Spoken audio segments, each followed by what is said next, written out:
Well, I have an amazing guest today. Calvin Cassady, welcome to Just Talking About Jesus. Thank you. I'm glad to be here. Tell me a little bit about yourself and maybe your testimony and things you'd like us to know. Well, to begin with, I'm a career educator, a retired career educator, I guess you'd say. I was in a public school, private school, a university for about 40 years. I also did church work and worked with youth as kind of a youth minister for 11 years at our local Episcopal church. I worked for an Indian tribe, which was quite challenging Yeah. for 8 years. And right now, I'm just, like I said, being retired. Yeah, that's good. What were some of the challenges working with the Indian tribe? Well, when you approach life with a Christian direction, and they have different, they profess to have different types of spirituality, and I was aware of that. Um, but I was also aware that just by common knowledge, probably 80% of the members that I dealt with were Christians and they did go to church, but they would like to pull that card out every now and then. If they didn't agree with you, they'd say, well, you know, you believe in God, so what you think doesn't matter. So that would Wow. happen. And but we worked with it. And I can't say you know, that it was a conversion experience for everybody, but it was for some of the people that I worked closely with. It truly was. I mean, we plunged into some things that were difficult, and and we came out on the right side of things. But I think you gotta, it was through prayer and working in that direction that it worked out. And I think maybe for some of those people, that was the first proof they had that there was something besides, we used to talk about, like dancing around the fire and doing the things that they did, which I respected and I totally understand it. And I studied it. And the truthfulness of it is that there's not that much difference between what they believe and what we as Christians believe. It's just a different. It's just a different mindset. Hmm. And when people want to be alike, it's pretty easy. But when people don't want to be, sometimes it's not so easy. And I guess that's the direction why I said it was difficult. It was probably the most difficult challenge that I've had. And it's if I want to think of something that maybe I didn't do well, it would be that.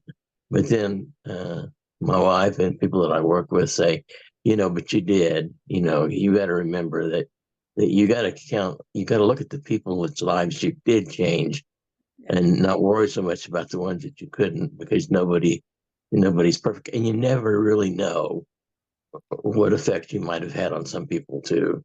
So Exactly. to be there for them when they need you, whether they like you or not, and down the road, uh, you know, uh, maybe we all come out ahead. So, um, but that was challenging, let's just say.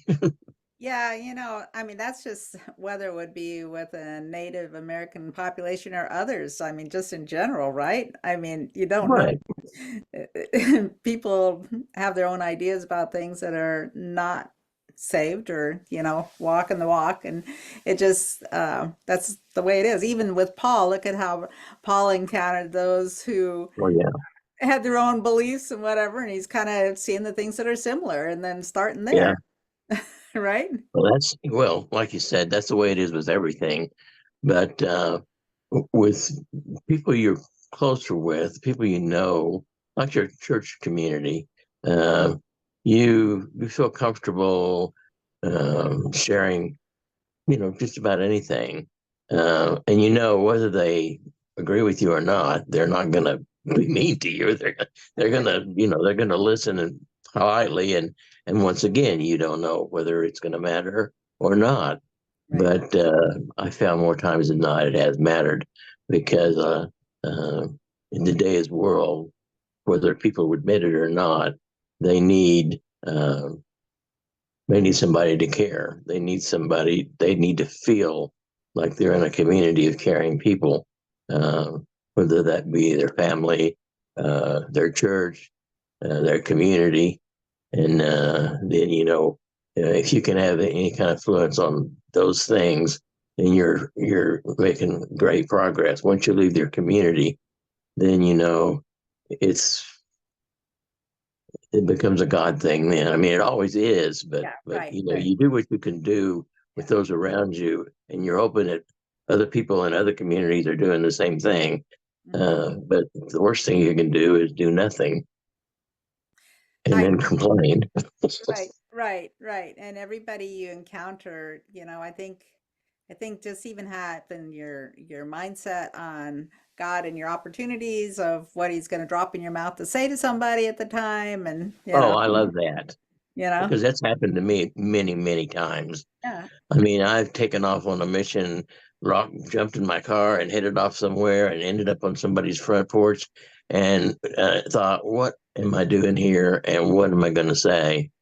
And the door opens and you just know. It just happens. The words just come out of your mouth. Not that you hadn't thought about it. Right. It wasn't going around in your brain. It's just that at that instant, you didn't know for sure what you were going to do. And I love when you said that because that's happened. That happens a lot. Yeah.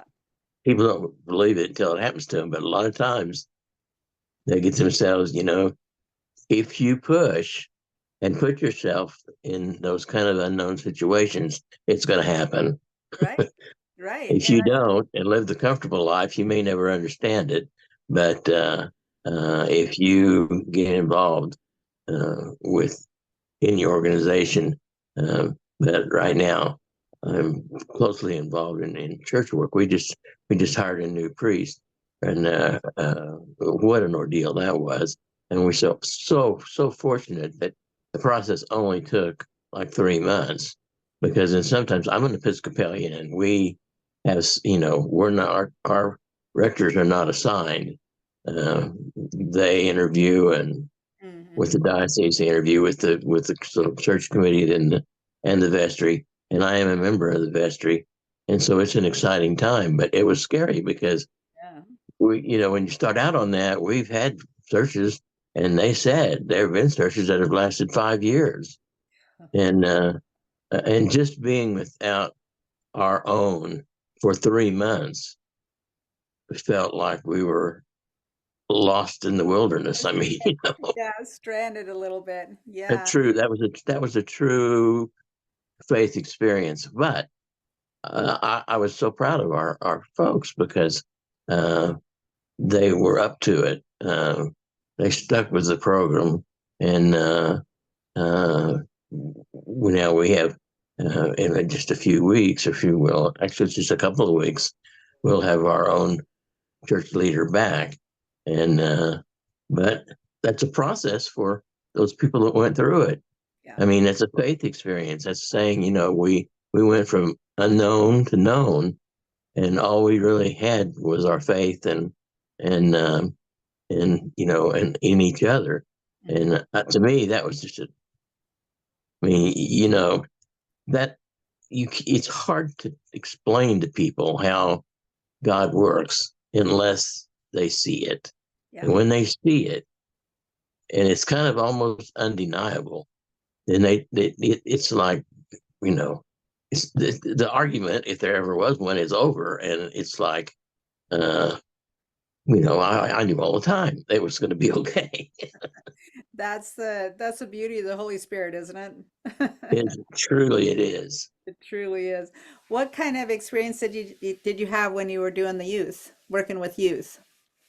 Pretty good.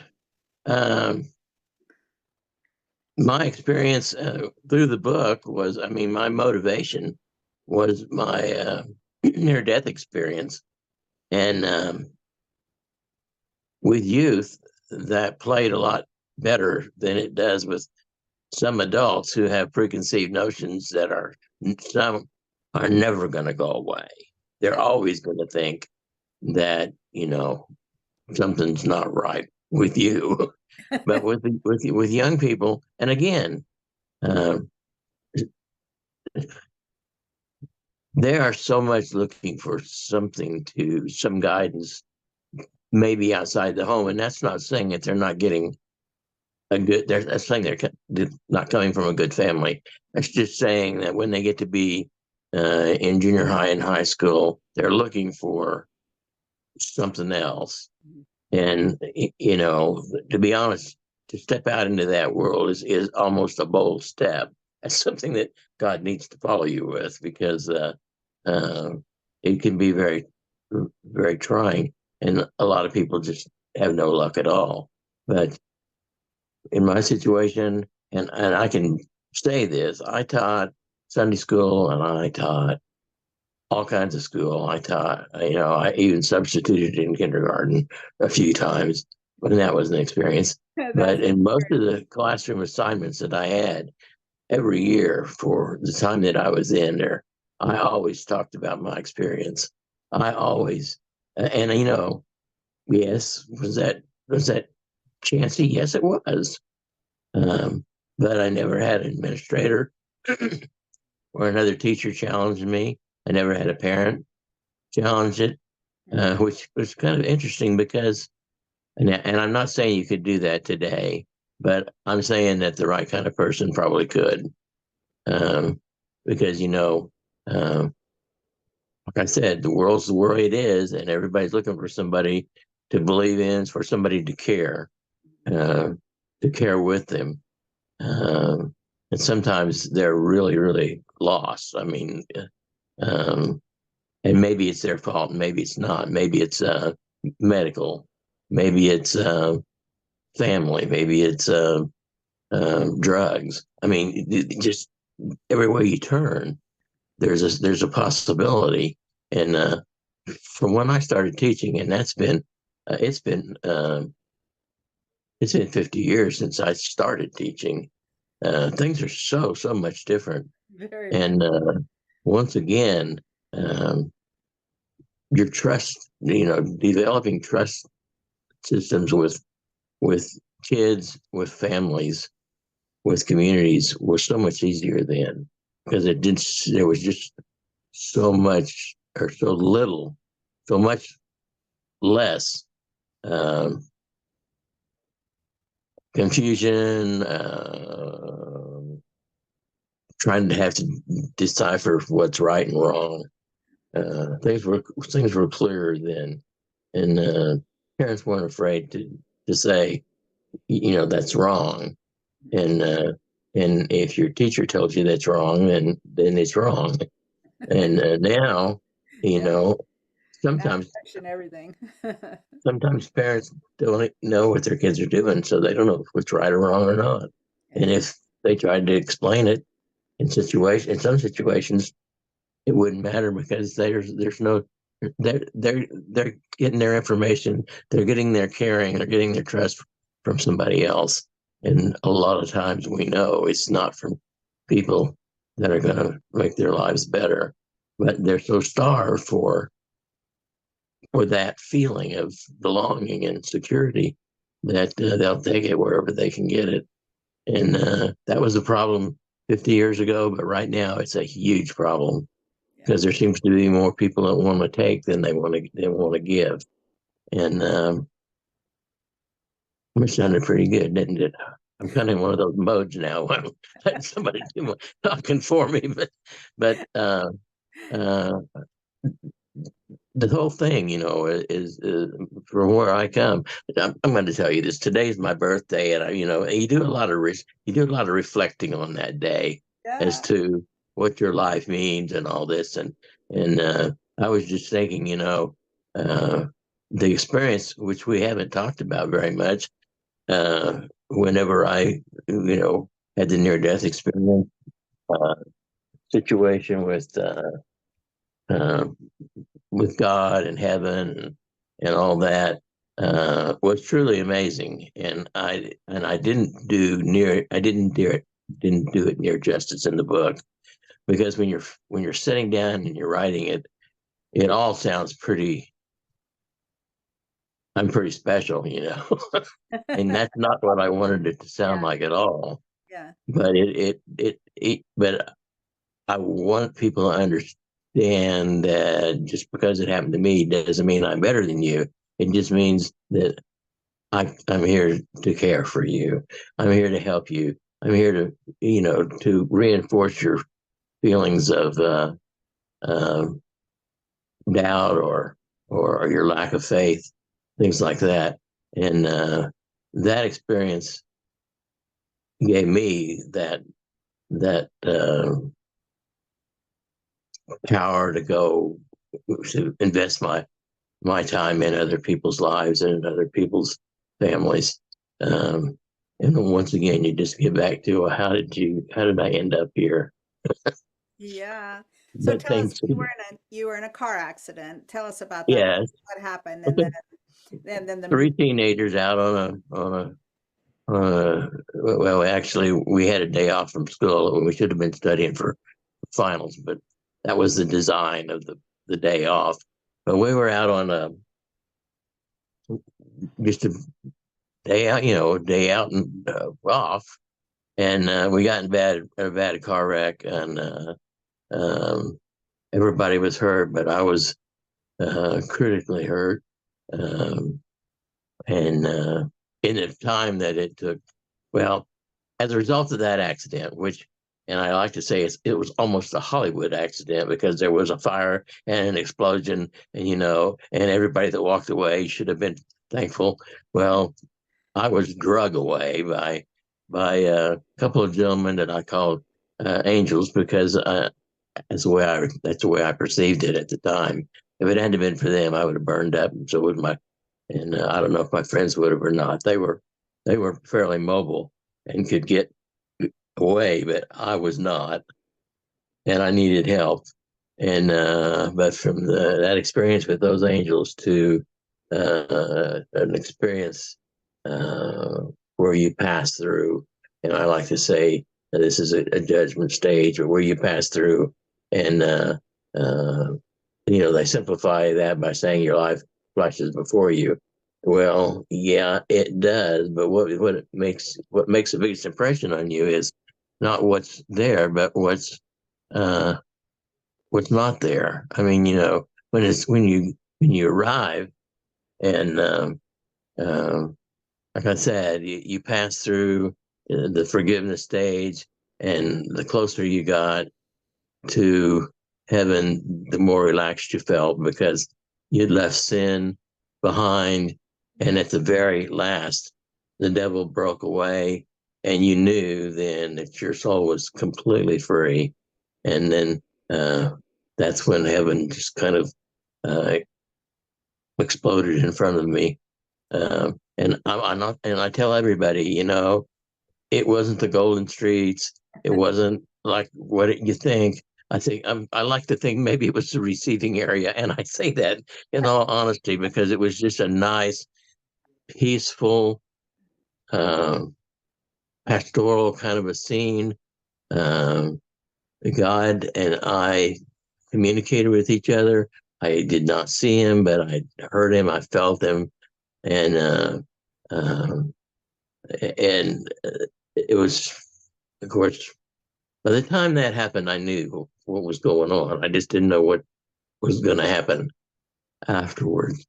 And, I was just thinking last night, in Christian life today, being born again or Christian rebirth and all that stuff is is an important thing. And but I'm not sure that I look at being reborn as they look at being reborn, because when you die and then you go back, that was a pretty rough trip back because you saw all the stuff that you said goodbye to and was thankful to leave behind, like poverty and war and and abuse and all that stuff. but it didn't seem like the trip back was so fast, and you just kind of that stuff just kind of sunk back in, and you realized that the devil was a part of your life again, and that sin was something that you were going to have to fight on a daily basis, and it made you feel like what you needed to do was so important. Uh, uh, and but that's was the that's what I wrote the book for. Hmm. But then the rest of it, I like to call living with Jesus, because once you can get people's attention, you can show them how uh, Jesus is with them, and not in just the big miracle things, but just in the things that I'm having trouble and I need somebody to talk to, and I can offer you a prayer, and the solution happens. I'm not sure why or how, but the right person comes to me, or or uh, or I get redirected, and I find that a lot of times in my own personal life. Sometimes I think I know where I'm going, and then when you just keep bashing against the wall, you think maybe I need a little redirection. Maybe I need to. What are the things in your car say now? We're rerouting or something. Uh, but if you're doing something over and over and nothing's changing, then you've got to figure that I'm doing something wrong, or things would be, I wouldn't feel this way. And sometimes you just have to say, well, I guess I was wrong all along. I should have gone this way instead of that way. And, but that's, again, that's a part of faith. And that's a part of when you visit with people. Uh, and it's funny. And I say this too, not to say I'm better than you are or anything else, because I think everybody has the same ability. But once you're focused on need, uh, it just seems like people that need help, are just there. And they may just blend in with everybody else, but it just seems like, I migrate towards them or they migrate towards me. And um, so, uh, but I'm just saying, I think anybody that cared, and that's my job, is to make them care, make them see that Jesus is a part of them. uh, I had a situation at church where I fell and cracked my head and bled all over everything, and of course it was one of those things that was very close to being a disaster, but it wasn't. And I wrote a little piece about it that said, Jesus was there and he helped me because he was with the lady that helped me find a place to sit. And he was with me or he was with the person that took their t-shirt off and wrapped my head to keep it from bleeding all over everything. And Jesus was with the man that helped us to the car. And, and Jesus was with the hospital people. And, uh, I published that on Facebook and on the church site, and so many people said, we really, really appreciate that. We really didn't think about it in that terms, but it was them that Jesus was a part of, Yeah. and without thinking, it just happened. And I thought that was pretty cool. Might have been the second coolest thing that's happened to me, aside from the big event that one of the ladies I interviewed with, that's what she liked to refer to the car crash, was the big event. Yeah, yeah, yeah, and you do everything uh, pre big event and post big event. Right, right. Were you married at the time of the accident? No, but my wife and I became very, very close after the accident. I mean, she was at the hospital. She was there with me through the recovery. Most people that watched that relationship develop say that it was a thing that was going to be. Uh, and we're still together. We still work with people together. Uh, I like to say I work I I work with God through God's word. She works with people through God's creation. She spends lots and lots of time working with young people and at local nature center, environmental center, introducing different things to kids. And I think together we're very complementary in working through God's works. Yeah.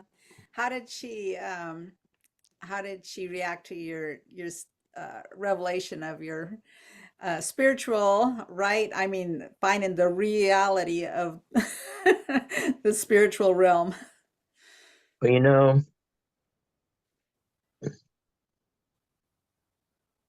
except accepting.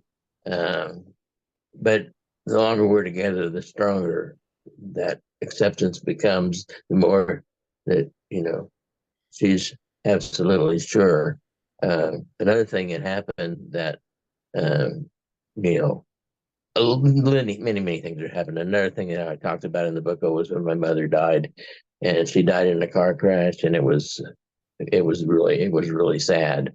But the thing about it was, uh, people at the hospital said, "Well, she'll be all right.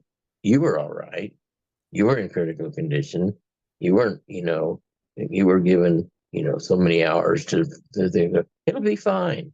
And I, I mean, that was nice that they understood that part of it, but uh, I was just so disturbed about the whole thing that I just had to walk out of the room, and I went down to the chapel to pray.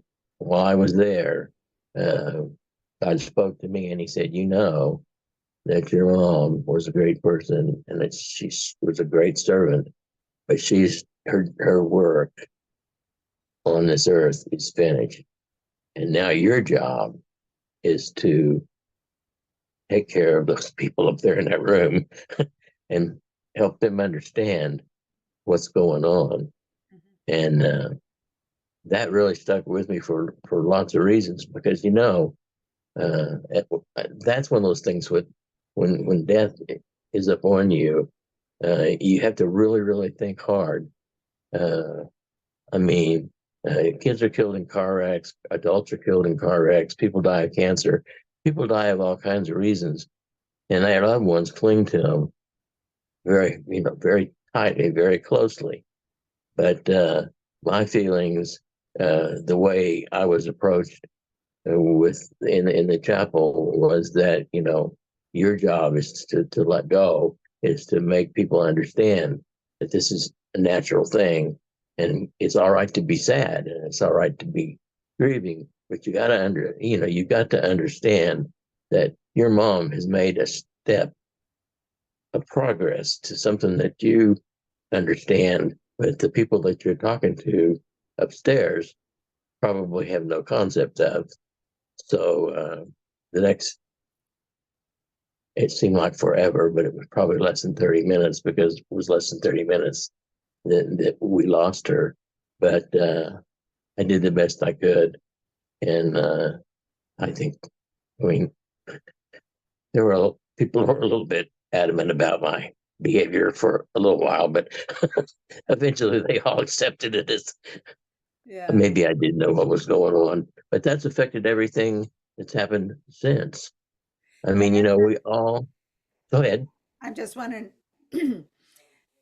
having had that experience, does it change the way you feel or see when somebody you know as a Christian dies, and you know where they're going, what's going to happen?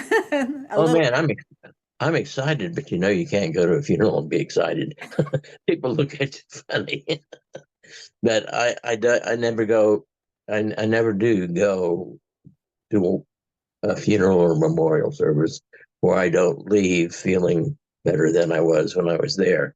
But I also feel like there's so much sadness in this room. Oh, of course. They just don't understand that what's ahead is nothing that you could even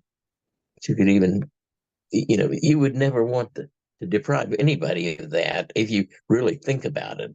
Uh, uh, so in that regard, sometimes when you visit with people afterwards, you kind of work it to that direction. Um, you work about to, if you've got your memories and you celebrate. You don't be sad. You celebrate instead.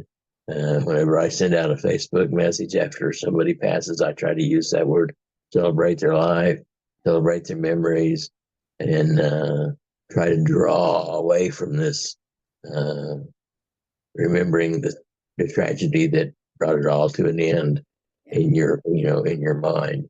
Yeah. But it really is. It's really really hard because I've got an aunt that's 98 years old. She's in a nursing home, and we're never sure that. I mean, I haven't seen her in several years, but you're never sure. Family's never sure if she's tuned in or she's not tuned in.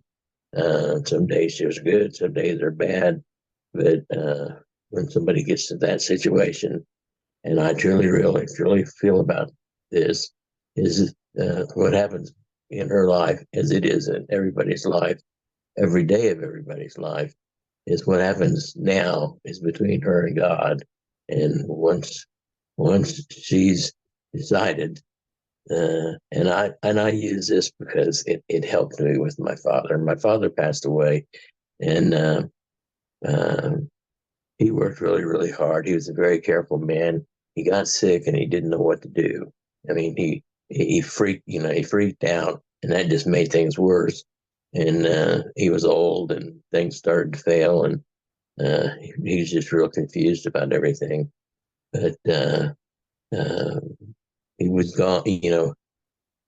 I say he was gone, and then he was back. He had his first night in the hospital was very, very difficult. And doctor said, there were several times that we could have lost him, but I told you that I wouldn't let that happen. And after that, he kind of rebounded. He spent about 5 months in a nursing home. Was I was amazed. I mean, I was really, really proud of him. But when he did die, uh, my line is that he fought the hard fight, but he just got a better offer and he couldn't turn it down. And I've used that with some people, and it's been effective because it's like, you know, at that stage in their life, it's not your call to make. They are in control and are always in control. But it's you know, and God's with you every minute, and But at that particular time, uh, uh, you know, you just got to understand that they love you. The people that have always loved you are never going to not love you, and they're not going to leave you because they don't love you. It's just, if Yeah. you knew what I knew, you wouldn't be you wouldn't be crying. Excited. You'd be excited, Yeah. and uh, you know, and so that's yeah. I mean, but that's just another thing that's changed and it's changed me forever. And uh, the people that I grew up with are old too, and we had a large high school, but it seems like every other week there's Yeah. somebody in our high school that's passed away, Yeah. and at 70 today, I turned 73. That's that's to be expected, Mhm. but it's still hard, Yeah. and that's why uh, I wished I could be more. I wish I could talk to people like I've talked to you today, uh, because Well, there's, we'll be talking to a lot of people. Who knows who's yeah, going to listen to yeah, this? that's right. Well, Yeah. I've probably done. I was just thinking, I've probably done. I bet I've done 100 podcasts since COVID. I mean, I did my own during COVID called intermission, and I imagine I did. Well, I know I did at least 60. Um, Yeah. and the Yeah. gist of that was, what do we do between times. Yeah. When you go to a play, the intermission is between the first half and the second half, and I really enjoyed that. Of course, but you don't have anything else to do, so. Yeah, right. So we're almost out of time. I want you to tell us where listeners could reach you and find your book. Okay, I do have a website, and it's very easy. It's Calvin Cassady at or calvincassady.com. It's as simple as that. And books available on Amazon, at Books a Million, anywhere that's, The title of go the ahead. Title of the book is Bridging the Gap, A Spiritual Journey to Heaven and Back. Okay. And most everything about me you can find on the website. And there's a place there you can leave comments, which would be greatly appreciated. Yeah. It's a delightful website. It's got a lot of my programs, and some press releases and things like that. But that'd be the best way to find out more about me. Perfect. Perfect. Well, Calvin, thank you. This has really been a delight. I'm kind of jealous of you to have had that experience and can't wait till the day. But Well, meanwhile, while I'm here on Earth, we that's why will. I say I wish I could talk to people like I can talk to you, because it has hopefully it has that effect on other people. And I think at the age I am now, and I needed to challenge myself to get out more. Maybe that's the direction I need to go with this is to go out and do some speaking um, Yeah, and let God help me some more. exactly. Exactly. All right. Well, thank you so much. This has really been a joy, and I'm sure the listeners are going to really appreciate your story. Thank you so much for this opportunity. Okay.